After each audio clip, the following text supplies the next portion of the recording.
طٰہٰ کے معنی کے متعلق علماء کا اختلاف ہے۔ حضرت سیدنا ابو بکر رضی اللہ تعالیٰ عنہ نے فرمایا کہ یہ اسرار میں سے ہے، یعنی راز کی باتوں میں سے۔ حضرت ابن عباب رضی اللہ تعالیٰ عنہ نے فرمایا کہ اس کا معنی ہے یا رجل، اے آدمی۔ بعض نے فرمایا کہ یہ قبیلہ اوکل تو جانتے ہیں اپنا، اس کی لغت میں سے یہ ایک معروف کلمہ ہے۔ اور بعض نے کہا کہ یہ عق قبیلے میں سے، عین کاف عق قبیلہ، اس کی لغت ہے۔ عق قبیلے والے جب کسی شخص کو بلاتے ہیں تو اسے کہتے ہیں یا طٰہٰ، یا طٰہٰ بول کر پکارتے ہیں، ٹھیک ہے۔ اس کے متعلق ان کا ایک شعر بھی مشہور ہے، دعوت بطٰہٰ فی القتال فلم یجب فخفت علیہ ان یکون موائلا۔ دعوت بطٰہٰ فی القتال فلم یجب فخفت علیہ ان یکون موائلا۔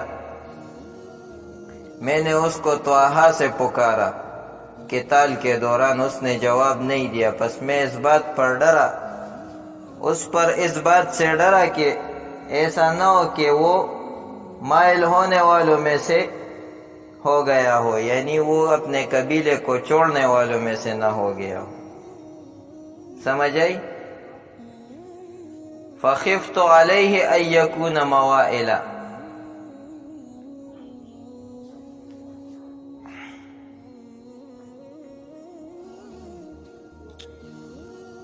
عبداللہ ابن عمر نے فرمایا ہے کہ عق قبیلے کی لغت میں اس کا معنی یا حبیبی، اے میرے حبیب ہے۔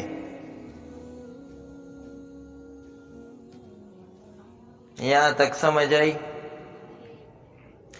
بعض نے کہا یہ قبیلہ توے کی لغت میں سے۔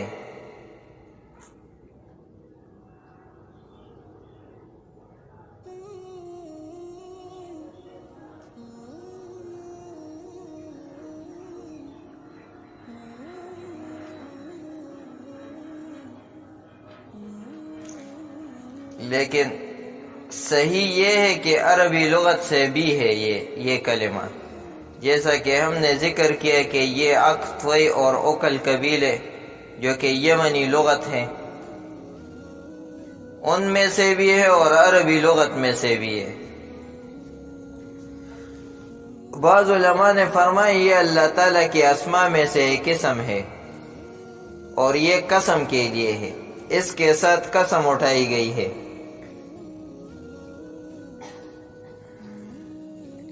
یہ روایت حضرت ابن عباس سے بھی مروی ہے۔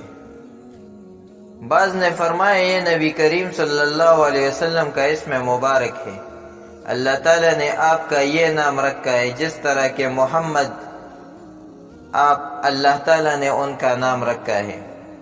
نبی کریم صلی اللہ علیہ وسلم سے مروی ہے کہ اللہ تعالیٰ کہ میرے رب کی بارگاہ میں میرے 10 نام ہیں، 10 اسماء ہیں، ان میں سے طٰہٰ اور یاسین بھی ہے۔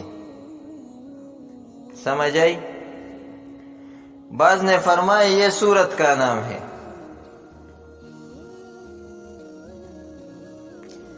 بعض نے فرمایا یہ اللہ تعالیٰ کے کلام سے اختصار ہے۔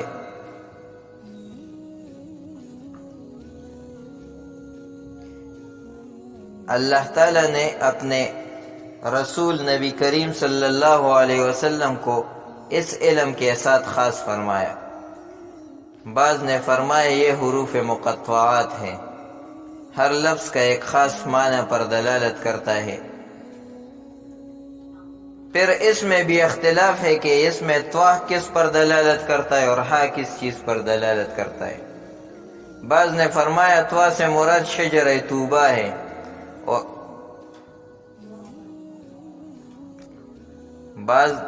بعض نے فرمایا کہ یہ حروف مقطعات ہے، ہر لفظ کے ایک خاص معنی ہوتے ہیں، ہر ایک حرف اپنے خاص معنی پر دلالت کرتا ہے۔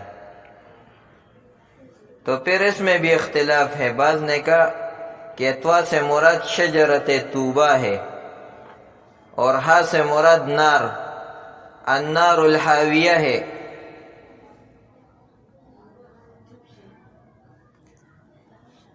عرب کسی چیز کو اس کے جز سے تعبیر کر دیتے ہیں، گویا اللہ تعالیٰ نے یہاں جنت اور دوزخ کی قسم اٹھائی ہے. سمجھ رہے ہو؟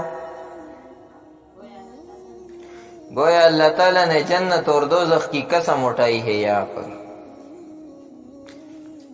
طوا سے مراد شجر طوبہ، یہ جنت کا ایک درخت ہے، اور ہا سے مراد النار الحاویہ، یہ جہنم کا ایک گڑھا ہے. تو اللہ تعالیٰ نے جنت اور دوزخ دونوں کی قسم اٹھائی ہے. اختصار کے طور پر طٰہٰ کو ذکر کیا.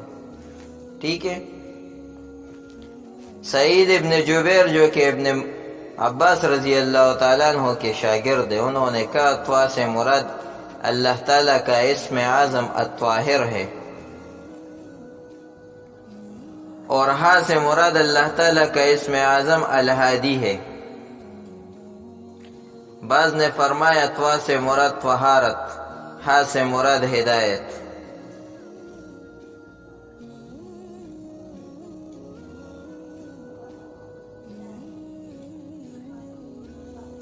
گویا نبی کریم صلی اللہ علیہ وسلم کو فرمایا یا طاہرا من الذنوب یا ہادی الخلق الی علام الغیوب،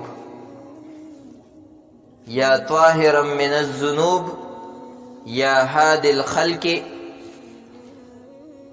الی علام الغیوب، اے گناہوں سے مبرہ، اے مخلوق کی علام الغیوب کی طرف رہنمائی کرنے والے. بعض نے فرمایا طوا سے مراد طبل جنگ ہے، جنگ میں جو طبل بجاتے ہیں نا، اس سے مراد یہ ہے. اور ہا سے مراد اس جنگ کی ہیبت ہے جو کفار کے دلوں میں ڈالی جاتی ہے. اور اس کی وضاحت سورہ ال عمران میں اس طرح ہے: سنلقی فی قلوب الذین کفروا الرعب، سنلقی فی قلوب الذین کفروا الرعب. اور سورہ احزاب میں وقذف فی قلوبہم الرعب.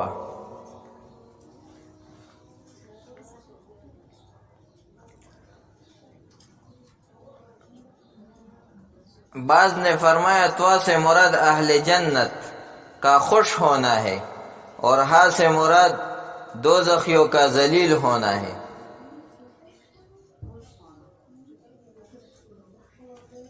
سمجھ آ رہی ہے؟ ہا سے مراد دوزخیوں کا ذلیل ہونا.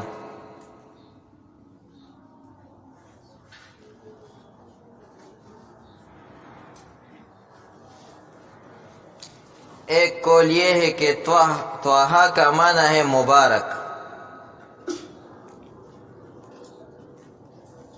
یعنی اس کو مبارک ہے جس نے ہدایت پائی. یہ مجاہد رحمہ اللہ اور محمد ابن حنفیہ کا قول ہے. یہ سمجھ آئیے آپ کو؟ ایک قول یہ ہے طٰہٰ سے مراد طواء الارض، طواء الارض، طوا الف حمزہ اور الارض. نبی کریم صلی اللہ علیہ وسلم نماز میں مشقت برداشت کرتے تھے، حتیٰ کہ پاؤں مبارک سوج جاتے تھے اور پاؤں متورم ہو جاتے تھے، اور اپنے قدموں کے درمیان آرام کرنے کی احتیاج محسوس ہوتی. تو آپ کو کہا گیا طواء الارض، یعنی طٰہٰ کہا گیا کہ آپ تکے نہیں کہ آپ آرام کے احتیاج ہو آپ کو.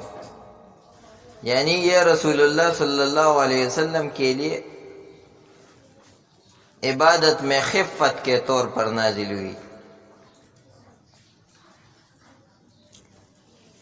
قاضی ایاز جو کہ مشہور قاضی ہے، انہوں نے اپنی کتاب الشفا میں ذکر کیا ہے کہ حضرت ربیع ابن انس نے کہا نبی کریم صلی اللہ علیہ وسلم جب نماز پڑھتے تو ایک پاؤں پر کھڑے ہوتے اور دوسرا اٹھا لیتے، تو اللہ تعالیٰ نے طٰہٰ نازل فرمایا، یعنی اے محمد صلی اللہ علیہ وسلم زمین پر دونوں پاؤں رکھو۔ ما انزلنا علیک القرآن لتشقی، ہم نے قرآن کو آپ کی مشقت کے لیے نازل نہیں کیا۔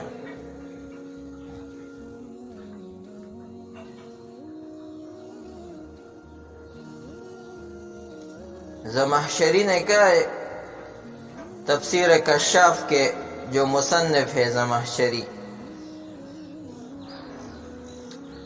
انہوں نے کہا ہے کہ نماز تہجد میں رسول اللہ صلی اللہ علیہ وسلم ایک پاؤں پر کھڑے ہوتے تھے، تو آپ کو حکم دیا گیا کہ دونوں پاؤں اکٹھے زمین پر رکھو، تو اس لیے طٰہٰ نازل ہوا۔ مجاہد رحمہ اللہ نے کہا، مجاہد یہ ابن عمر رضی اللہ تعالیٰ عنہ کا شاگرد ہے، انہوں نے کہا نبی کریم صلی اللہ علیہ وسلم اور صحابہ کرام رات کے وقت قیام کے لمبے ہونے کی وجہ سے نماز میں اپنے سینوں میں رسیاں باندھتے تھے، پھر فرضی نماز کے ساتھ اس کو منسوخ کر دیا گیا، پس یہ آیت نازل ہوئی، طٰہٰ ما انزلنا علیک القرآن لتشقی۔ سمجھ آ رہی ہے؟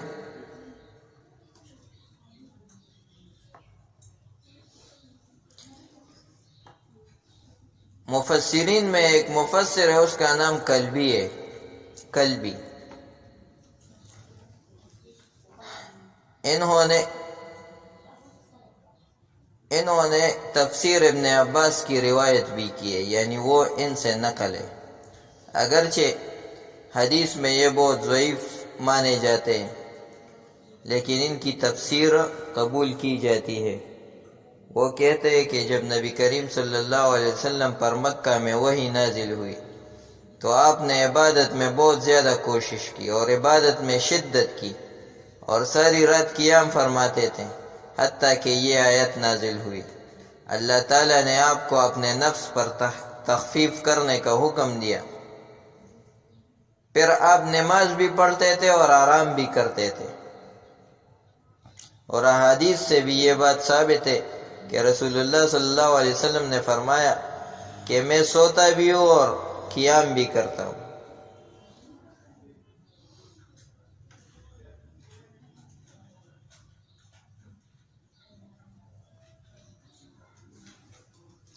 مقاتل اور ضحاک یہ دونوں بھی مفسرین ہیں اور محدثین بھی ہیں۔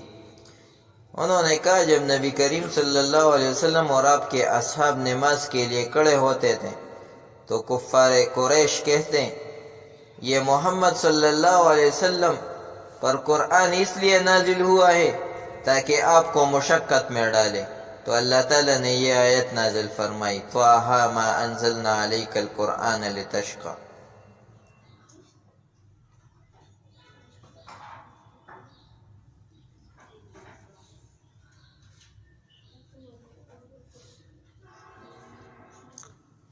یہ تمام اقوال طٰہٰ کی تفسیر میں ہیں۔ یہ بات آپ کو سمجھ آئی؟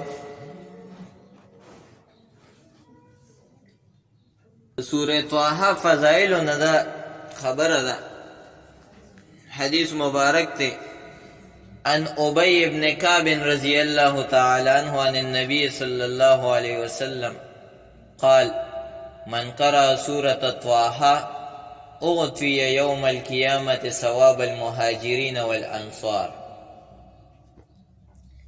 جس نے سورہ طٰہٰ کی قرأت کی اس کو قیامت کے دن مہاجرین اور انصار جتنا ثواب ملے گا۔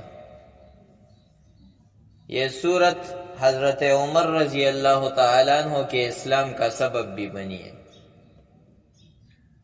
پوئے گے؟